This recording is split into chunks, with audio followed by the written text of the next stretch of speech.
All right. We are back with the GSMC Wrestling Laureate Podcast, brought to you by the GSMC Sports Network. I'm your host, Eric Rodriguez, here every Monday through Friday, 8 p.m. Pacific Time, 11 p.m. Eastern Time, here to talk about all things professional wrestling. So just kind of reflect on what we talked about right quick. We talked about our WWE NXT review. We got our AEW Blood and Guts preview. And now we're going to dig into Ring of Honor, Death Before Dishonor.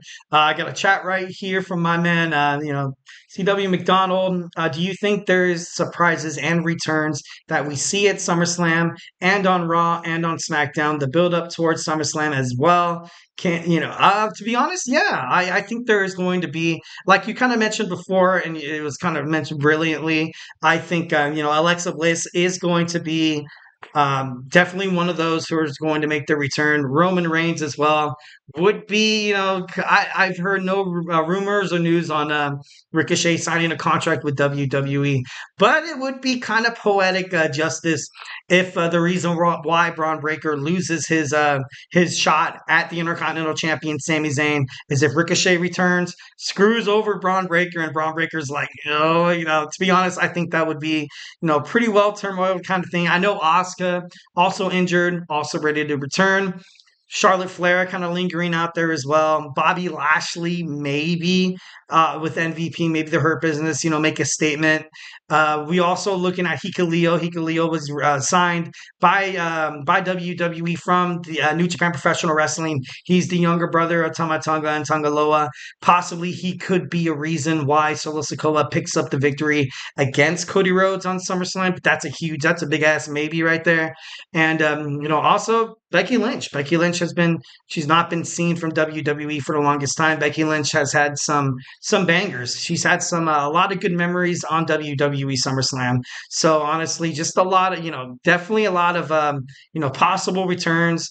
Definitely, on Raw, SmackDown, and also SummerSlam. And also, my man, hope you have a good day, man. Hope to see you back here tomorrow. So now we're going to get into Ring of Honor Death Before Dishonor. But before we do that, I want to remind you guys to use the tips and donations link at the GSMCpodcast.net with your comments, questions, and concerns. We get a number of questions from viewers like you that come in during the show. So to ensure that your question gets read on air in front of millions of people, I remind you guys to use the GSMCpodcast.net with your comments, questions, and concerns. All right, so let's now dig into Ring of Honor Death Before Dishonor live Friday, July 26th on Ring of Honor Club. Can't wait to see that. It's gonna be pretty awesome. So let's dig on through the match card we have so far. Obviously, I think you do have an episode tomorrow of Ring of Honor, so there could possibly be a little bit more. Obviously, Ring of Honor, New Japan Professional Wrestling, the CMLL, also AEW, all now owned under the Tony Khan umbrella. Obviously, you still have a lot of things that could possibly pop up from here now. But, as of right now, we're going to talk about, first we have Dustin Rhodes. Dustin Rhodes and the Von Erichs take on the Dark Order. The Dark Order, they're a tall task. They're a tall task. I am not diminishing how awesome Dustin Rhodes is, how awesome. Maybe he comes out back as Goldust. I love Goldust. 1,010%. He's one of my most favorite wrestlers because he's so weird. So weird. He's so awesome. Like he's just like that shattered dreams, that Hollywood star. Like he was just so cool. Like, oh my God. I love Goldust. And you have the Von Erichs. The Von Erichs, obviously, I recently saw that movie, The Iron Claw. Amazing. Definitely love Zac Efron and basically anything he does. A huge Zac Efron movie that I really honestly loved was 17 Again.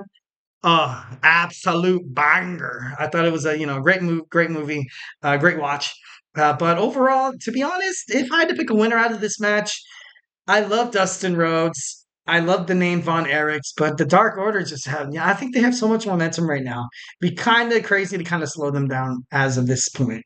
Next, you're going to see Diamante take on Layla Hirsch in a Texas death match. These women absolutely hate each other. What is going on right now? No, it's going to be pretty awesome. Diamante is a star that people, look forward to watching. I know I do, 1,010%. She kind of reminds me of, kind of like a turn on like the Finn Balor kind of, once when he steps into his what is it? The Demon King, when he gets into that kind of persona and he's like, dude, this guy's absolutely unpredictable. He's a sick, sadistic bat. Like, you know what I mean? Like, you just, I don't know, your imagination kind of runs away with you. And in terms of professional wrestling, that's what gets the 18 to 49 age, demographic that you're trying to hit for ratings and stuff like that. So the next we have the World Television Championship from the men's. We have Atlantis Jr. defending his championship against Leo Rush, against Shane Taylor, against Johnny TV, and against the former champion Kyle Fletcher. As much as I would like to say Kyle Fletcher is going to pick up the victory once again, he's going to be on AEW. I am projecting this absolute onslaught of the Don Callis family. I see Roosh. I see Trent Beretta. I see Don Callis himself. I see Kyle Fletcher and hell, maybe even Chris Statlander. I see them kind of getting in and throwing down Will Ospreay, being like, you've been an absolute disgrace. You've been a disgrace to this family ever since ever since losing to Swerve Strickland. Don Callis gave him the screwdriver, told him to hit the Tiger Driver 91. Didn't happen. And then you had, him lose his international championship to MJF, not using the Tiger Driver 91.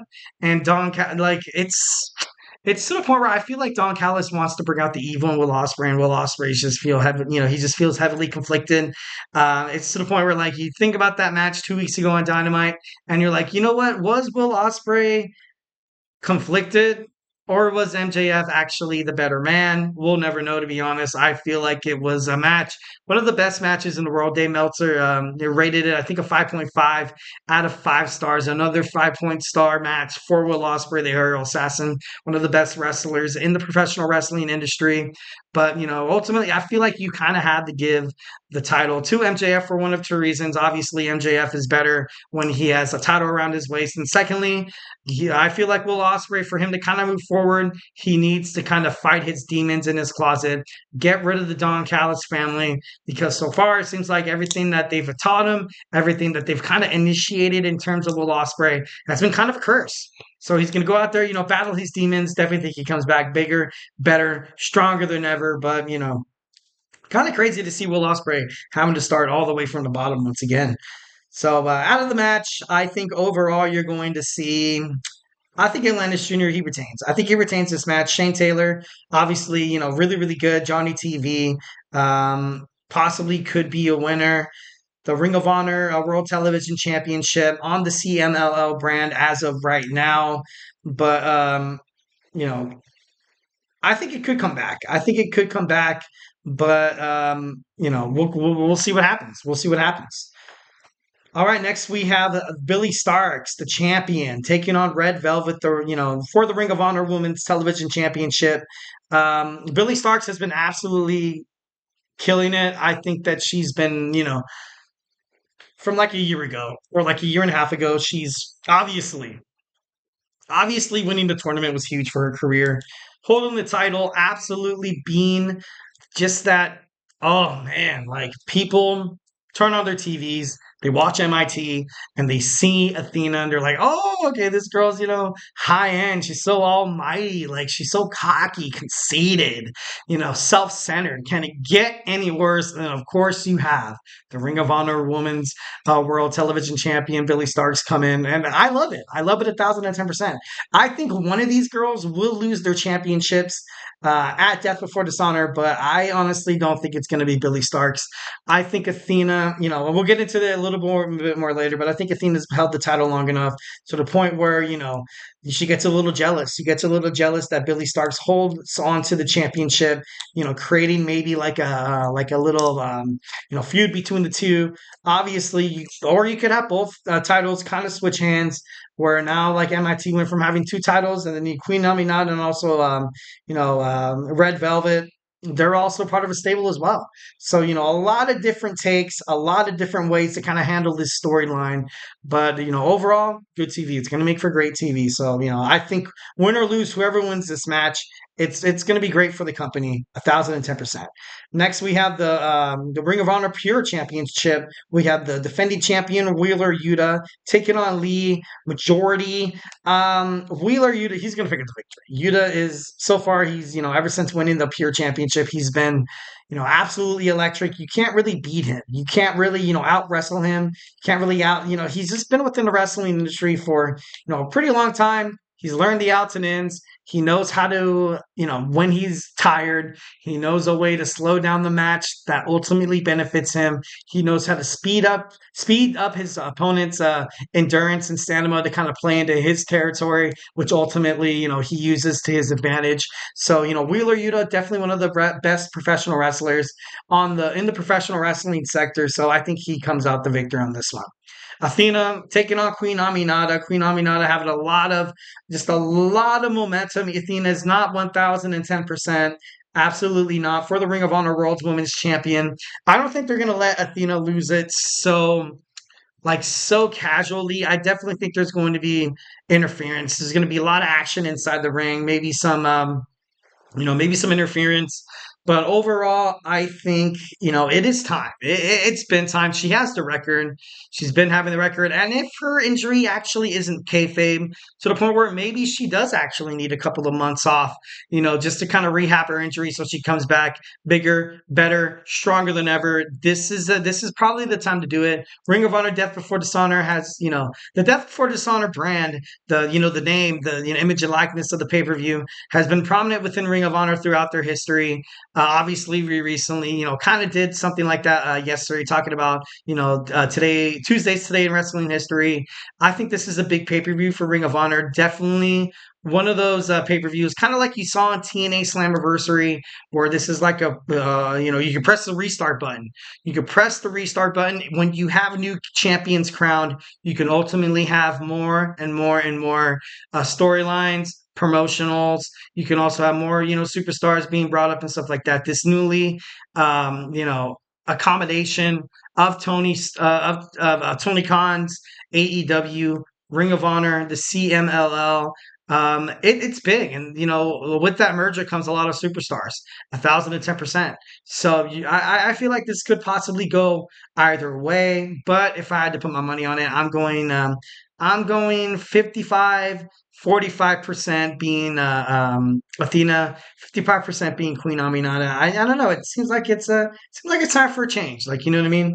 So would ultimately benefit the company. Next, we have Mark Briscoe in the main event, defending his Ring of Honor World Heavyweight Championship against the Undisputed Kingdom's Roderick Strong. Mark Briscoe is going to be at AEW Blood and Guts, part of Team AEW inside the hellacious steel cage. But Roderick Strong, he's going to come in fresh. He's going to have his Undisputed Kingdom. I don't know if Mark Briscoe is going to have, the conglomeration. Maybe this could be a way for Kyle O'Reilly to show his devotion to the conglomeration, or this could possibly be a way for Kyle O'Reilly to turn his back on Mark Briscoe, going back to the Undisputed Kingdom, because once when he left, obviously he had neck fusion surgery, then he came back. He hasn't really had much success on his own. So this could possibly be a great way for Kyle O'Reilly to go heel, which would suck because I love Kyle O'Reilly as a babyface. But Roderick Strong also has to represent the Undisputed Kingdom. They need title belts. They need to kind of have the head honcho have that. And right now, the head honcho is Roderick Strong. I don't know where the hell is Adam Cole right now. You saw him in a promo with at the AEW Double or Nothing. You saw MJF come back. But after that, you haven't really seen much. But after what happens at Blood and Guts, I think, right now I'm 80% Roderick Strong, 20% Mark Briscoe. I feel like this Blood and Guts match is, kind of like an excuse, kind of like a nice way to be like, yeah, you know what, Mark Briscoe's, he's been great on the Ring of Honor brand, but, after defeating at the AEW Blood and Guts, at Dynamite, he, hurt his body. He wasn't able to perform top tier. He's not going in 100%. And Roderick Strong's going to take advantage of that. And that's all going to go down. So that, obviously those are my just progressions and stuff like that. So, yeah. Well, guys, do not go anywhere. We are rapidly running out of time. So we're going to dig on to our fourth segment. We're going to talk about, ooh, that's ugly. We're going to talk about the biggest loser. We're going to talk about, as of today, July of 2024, we're going to talk about the top 10 WWE superstars who have had the worst luck in terms of, who has most losses, in terms of PLE events, live events, and also, any kind of brand or promotion or something like that. So, hey, do not go anywhere.